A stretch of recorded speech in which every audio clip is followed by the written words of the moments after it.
de la alimentación, ¿no?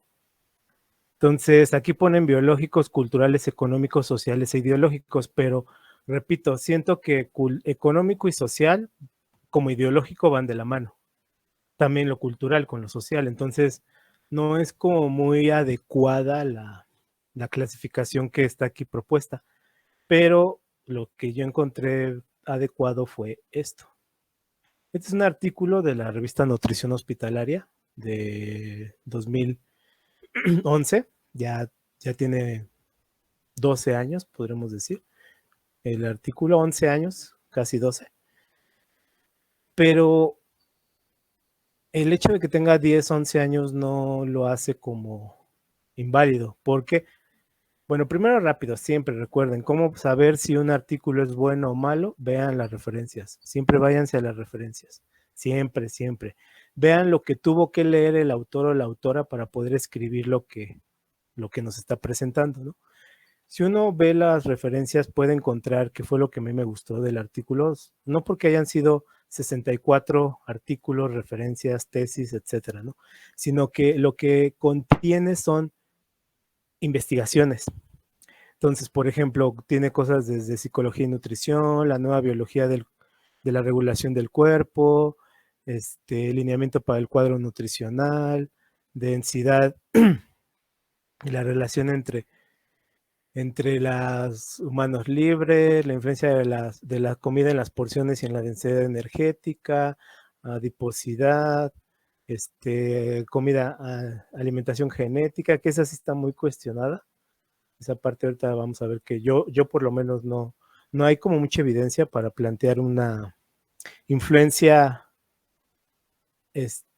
genética en la alimentación. O sea, en la patología sí, y en las fisiopatologías sí, pero en la alimentación, ahorita vamos a ver, ¿no? Entonces son artículos, ¿no? Entonces son revisiones y estudios. ¿Qué pasó, Víctor? De eso que mencioné ahorita, de que no hay una influencia genética o no hay suficientes artículos, investigaciones sobre eso, para eso está la nutrigenómica y Y la nutrigenética. nutrigenética, sí. Es la que está, digo, no sé si sea nueva, no tengo el conocimiento, no sé si sea como estudios nuevos, pero justamente es lo que está planteando la nutrigenética, ¿no? El comportamiento de los genes con los alimentos y los alimentos con los genes. Exactamente.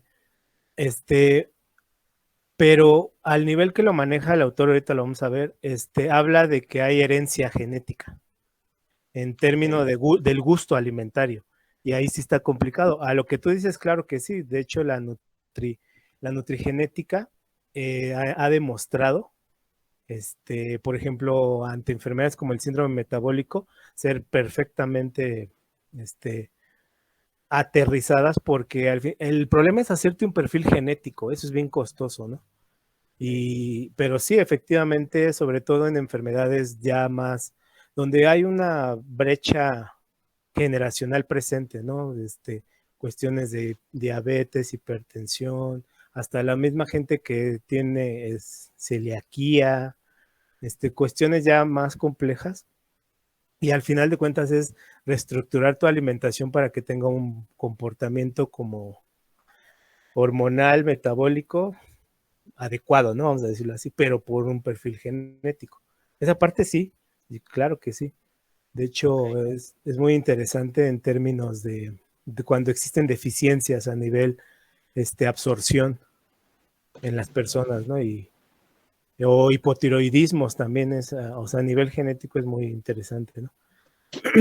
Entonces, bueno, vamos a ver el artículo para hacer como un resumen de esto que sería importante y como me comentan que no se lo dieron socioeconómicamente, pues vamos a ver qué les puede aportar, ¿no? Bueno, miren, el artículo, otra cosa, otro tip es ver en la conclusión con qué concluye, ¿no? Múltiples factores que condicionan la alimentación tienen cabida a diferentes disciplinas, ¿no? Comprender el comportamiento es entender las estrategias de mantener y mejorar la salud. Nos está diciendo que mientras exista multidisciplinaridad, o sea, disciplinas conviviendo entre ellas, pues los resultados van a ser más interesantes en términos de intervención. Entonces, Ahora, el artículo, como todo artículo, tiene una introducción, etcétera, pero vamos a empezar, empieza con la cuestión del hambre y el apetito, ¿no? Entonces nos plantea cuestiones de que el hambre y el apetito son, al final de cuentas, respuestas. O sea, primero hay que saber qué es el hambre y qué es el apetito, son cosas diferentes. Plantea el hambre como el instinto producido por un estado de alerta donde hay una necesidad de energético, ¿no? Regulados por el hipotálamo. Entonces estamos hablando de cuestiones neurofisiológicas, etcétera, ¿no? Y nos dice que el hambre es más bien una cuestión social que habla de, que tiene que ver con, perdón, el apetito es más bien como un antojo. O sea, intelectualizas el instinto y está influenciado por diferentes cosas que no son naturales. Aquí lo que hace es suponer la diferencia entre hambre y apetito, ¿no? El hambre como una respuesta fisiológica. Y el apetito también, pero a lo mejor condicionado por otros aspectos, ¿no? De ahí nos habla de la saciedad. Pasa al concepto de saciedad, que es importante porque las personas, por ejemplo, que tienen diabetes, que tienen sobre todo sobrepeso, tienen una alteración en sus cuestiones de la saciedad. Entonces, su inhibición del apetito, ¿no? No, no responde de una manera común como las otras personas, ¿no? Y eso los hace comer y volver a comer, ¿no? Después habla de los productos y su saciedad, eficacia saciadora. Esto nos hace entender que hay alimentos que por su contenido energético y nutricional generan más saciedad. Entonces, de ahí pasamos a la parte de la densidad energética de los alimentos, ¿no? Entonces, digamos que esta parte es muy biológica y fisiológica en términos generales, no profundiza, hace menciones, por ejemplo, de las señales moleculares, etcétera, y hace también, nos habla, por ejemplo, de esto de las vías neuroendocrinas, que es más o menos lo que les comentaba, los reguladores de ciertas hormonas, etcétera, etcétera. Y de ahí se va a hablar de los factores genéticos, que es la parte que te comentaba. Y aquí directamente, ¿no? La relación de los genes con el peso corporal, el desarrollo de la obesidad ha avanzado, y ahí estoy de acuerdo. Pero cuando habla de comportamientos alimentarios, ahí es como que yo siento que da un brinco no muy adecuado. Porque nos empieza a decir, por ejemplo, que en unos gemelos adultos, pone el estudio, ¿no? Yo siento que cualquier persona que te hable y te comente algo, si tiene una evidencia, está bien. Si lo está inventando, pues quién sabe si le creo, ¿no? Nos decía que la proporción de la influencia genética en la elección, esto es lo que a mí me brincó cuando lo leí. La influencia genética en la elección de alimentos, ¿no? O sea, en que tú digas yo quiero esto, sí o no, hay una influencia genética, ahí es donde yo dije, quién sabe, la evidencia no sé si sea suficiente, ¿no? El hábito de comer fruta dentro de una misma familia sobre una amplia variedad de alimentos, ¿no? Tras realizar la elección entre más de 200 alimentos en una muestra de 600 gemelos, te doy la palabra, en hombres, estos autores encontraron peso en la elección de los alimentos de los factores ambientales compartidos no por otros autores para determinados alimentos, patata, vegetales. A lo mejor podríamos hablar de cierta predilección por algunos alimentos, pero no sé. Y luego nos hablaba de la sensibilidad al gusto amargo, que es como una cuestión que se hereda genéticamente. Entonces, ¿qué pasó, Víctor? Ahora, yo quería decir que más que, digo, ahí también se me hace un poquito difícil de creer tal vez lo que es la herencia genética por los alimentos. Yo más bien pensaría, sí, pensaría que es más por costumbres, por usos y costumbres Exactamente. de, pues vamos, de la familia, ¿no? Cultural, de la sociedad, Exactamente. más que genética, porque yo, por ejemplo, como aceitunas, me encantan las aceitunas, y mi familia no las consume, no le gustan. Dicen que su sabor es muy amargo, ácido, y a mí sí me gustan. Entonces, vamos, con ese ejemplo, pues puedo decir que genéticamente tendría como que, Invalidado, ¿no? ajá. Y lo que sí considero con respecto a lo que está diciendo, es que genéticamente sí podría haber algunos alimentos que nos cayeran pesados, Ujú. sí, o que nos hicieran daño, pero, pero más considero que es como por usos y costumbres, hasta Sí, inclusive la misma ideología de que a tu familia, a todos le han caído mal, no sé, los camarones. Ah, sí, pues a mí me caen mal también, y ándale. no es cierto, pero es esta parte de nuestro cerebro que dice, si lo comes te van a caer mal. Ujú. Sí, es la brecha entre la intolerancia y la alergia como Ajá, predisposición. Y sí, sí, exacto. completamente de acuerdo. Y te digo, por eso esa parte del artículo como que no la sentí muy, muy sólida, por eso lo comentaba, ¿no? Por esta parte. Bueno, de ahí les digo, la revisión consiste en esto, o sea, la verdad es que qué bueno que participen, pueden usar el chat, de eso se trata las revisiones. Bueno, aquí empieza a hablar ya de la parte psíquica y de la parte social, ¿no? Entonces esta parte ya empieza a mencionar, por ejemplo, lo de los alimentos rechazados en un estudio de Skinner, por ejemplo, lo de un estudio longitudinal que se refiere a través del tiempo de 8 niños en edades de 2 a 3 años, encontró solo las preferencias de los alimentos que los 2 a 3 años son un periodo como muy importante hasta los 5, ¿no? Todo ese proceso y que al final de cuentas en ese mismo proceso se puede generar aversión hacia alimentos, ¿no? Hay otro estudio, el de Russell, de las neofobias, es llevar la aversión a una cuestión hasta ideológica, ¿no? Y como tú dices, hay veces que neofobias no se sostienen en que, como gente que, es que come esto, es que no me gusta, cómelo, es que no me gusta, mi familia no lo come, yo casi no lo como y cuando me echo lo he comido me hace daño, ¿no? O sea, sí o no, o sea, fisiológicamente existe la prueba de que tienes una intolerancia o tienes una alergia, quién sabe, ¿no? Después de ahí habla de, por ejemplo, ya de prácticas alimentarias, ¿no? Sobre los patrones de ingesta, el concepto de alimentos prohibidos, el concepto también de la socialización, ¿no? Sobre todo en donde hay ciertos alimentos que se meten en contextos positivos, ¿no? En celebración y en recompensas, ¿no? Y que eso va generando, al final de cuentas, en los niños, que hablamos de 2 a 4 años, hasta los 5 y luego hasta los 8, que pues ellos van construyendo la relación hacia un cierto alimento de una manera gratificante, ¿no? Esa es la parte psicológica. En la parte de emocional nos habla, ya no se mete en la parte, cuestiones de de respuestas fisiológicas, etcétera, pero sí habla del humor, de las emociones. Lo está viendo desde de la perspectiva más psicológica, ¿no?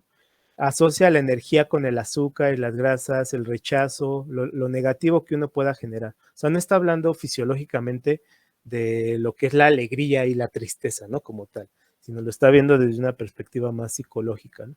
Rechazo, aceptación, compensación, eso sí también es importante. Hay alimentos, por ejemplo, dice, ¿no? La información llega a esta por dos vías, una rápida que permite aquello que ingerimos es bueno o no para nosotros según sus características físicas, y otra lenta que proviene de la corteza y mayor información sensorial. Habla de la amígdala, cómo proporciona más que proporcionar, yo siento que alimenta, ¿no? El sentimiento del gusto, del rechazo hacia algún alimento, ¿no? Habla de las emociones, de las conductas, y que al final de cuentas, por ejemplo, habla del estrés, que ese es un sentimiento pues sí generalizado en términos de depresión, ¿no? Depresión depresión social, no de depresión de tristeza, sino depresión.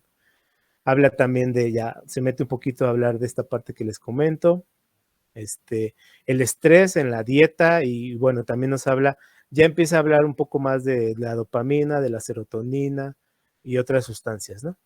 Y termina ahí, ¿no? Después de ahí nos habla de la parte de las influencias socioculturales, que esto sería el tema por el que yo me acerco a esto, a enseñárselos, ¿no? Digo, todo lo demás es muy interesante y es importante saberlo, pero siendo una clase de socioantropología era lo que profundizábamos, ¿no? Cuestiones de cuál es como tu dieta y tu platillo, ¿no? O sea, ya cuestión cultural, ¿no? ¿De dónde vienes? ¿Qué origen tienes? Hábitos alimentarios, recordatorio de 24 horas, ¿no? Y cómo tú accedes a esos alimentos, ¿no? Entonces, al final de cuentas, tenemos que la cultura, como el platillo, las costumbres, las tradiciones, y el hábito, como la práctica diaria de alimentarte, ¿no? Eso es más o menos cosas que vemos, ¿no?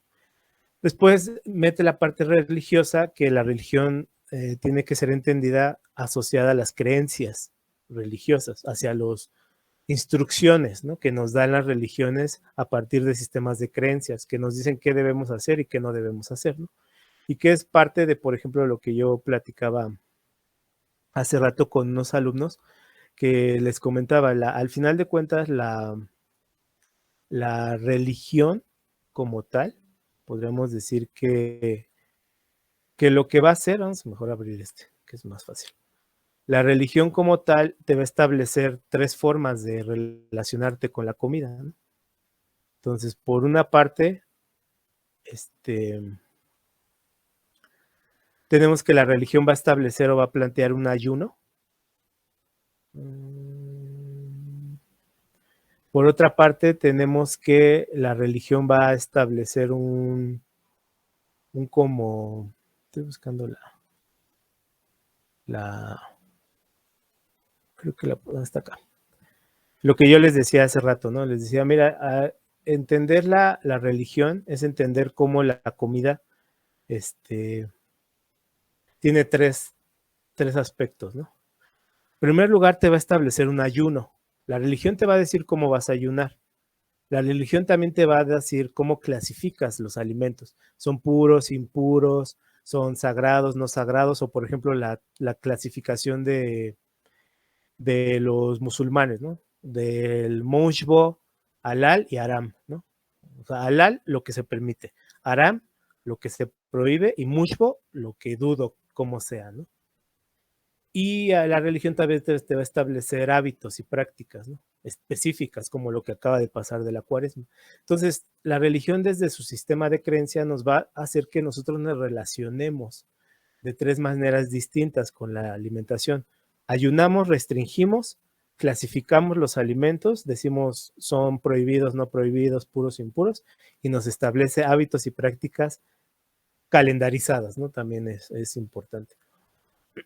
Entonces, lo que hace, regresando un poco al artículo, lo que hace es más mencionarnos esa parte, ¿no? Y nos habla de, por ejemplo, hay alimentos que desde los judíos, con toda esta idea del kosher, que el kosher lo podemos entender como como un sistema de matanza, sistema de procesamiento de carne, vamos a decirlo así, ¿no? Desde el sacrificio hasta la elaboración de la carne ya para consumo, ¿no? Y tiene que ser con un rabino, y tiene que ser con un cuchillo específico y todo eso, ¿no? Y también otro tipo de prácticas, los budistas, ¿no? Que muchos de ellos no consumen carne por esta idea de la violencia. El consumo de los musulmanes de la res, de la vaca, por ejemplo, lo que acaba de pasar la semana pasada con lo de la Cuaresma. Entonces va estableciendo como una relación hacia la comida, ¿no? Después de ahí habla del género y la edad. Les digo que este artículo me gusta porque es como amplio en términos de qué es lo que incide en lo que comes, ¿no? Habla, por ejemplo, de la edad, tanto en adolescentes, en género, como al final de cuentas es una variable importante, y agarra estudios. Creo que eso es algo muy importante, ¿no? Porque si tú dices algo, pues está bien, ¿no? Pero si tiene un referente científico, pues creo que tiene cierta credibilidad, ¿no? Después de ahí habla, por esta parte es una también de las que más me gustan, porque siempre que les digo a los alumnos y cuando daba cultura alimentaria les decía, es que primero pregúntale a la persona qué piensa de la comida, cómo la percibe, cómo se relaciona con ella y qué sabe de la comida. Entonces, lo que yo trataba de hacerles, o trato de hacerles a los alumnos, es brindarles como esta vertiente de la relación hacia la comida, ¿no? Cómo la percibes, qué sabes sobre la comida, qué experiencias has tenido en torno a dietas, ¿no? O al conocimiento sobre lo que son macros o micronutrientes, ¿no? ¿Qué pasó, Adrián? Quería comentar algo sobre ese punto, maestro, perdón. Sí, sí. De hecho, tocó un tema muy padre porque justamente, por lo menos yo en mi trabajo, en cuanto a, por ejemplo, eso es lo que acaba de decir, el hecho de cómo la gente tiene la percepción de la comida, pues es muy importante porque también tienes que preguntárselo a nivel de entrenamiento. Cuando tú estás empezando con un proceso fitness, pues sí es algo muy importante porque pues muchas veces hay mucha desinformación acerca de este tipo de temas. Y no solo de este tipo de temas, sino en general, pero enfocándonos en, por ejemplo, alimentación o fitness, pues mucha gente sí va con la idea de que desde el primer día que inician, por ejemplo, con un cambio de hábitos, piensan que tiene que ser un cambio radical, o sea, piensan que es casi casi firmar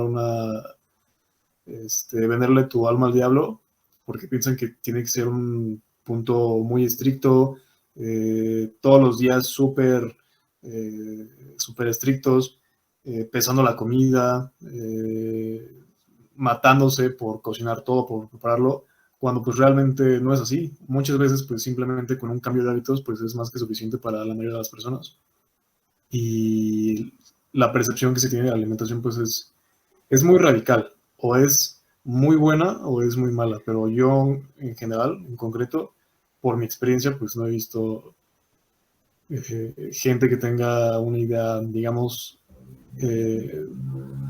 pues más adaptable, ¿no? O sea, que piensen que sí puede llegar a ser sencillo y que sepan que desde un principio pues no tiene que ser. ¿Por qué nos atrae un alimento? Ya tiene unas cuestiones sensoriales, ya tiene una cuestión, las funciones biológicas necesarias para la sobrevivencia, pues nos llevó a ir hacia otros alimentos, ¿no? Antropogénesis se le llama.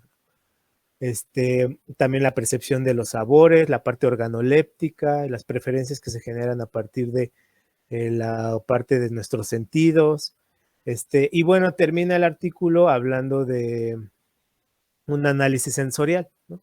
Y nos enseña cómo hay ciertas marcas que hacen salas de evaluación, ¿no? Para poder probar sabores. Porque el siguiente tema que yo veo con los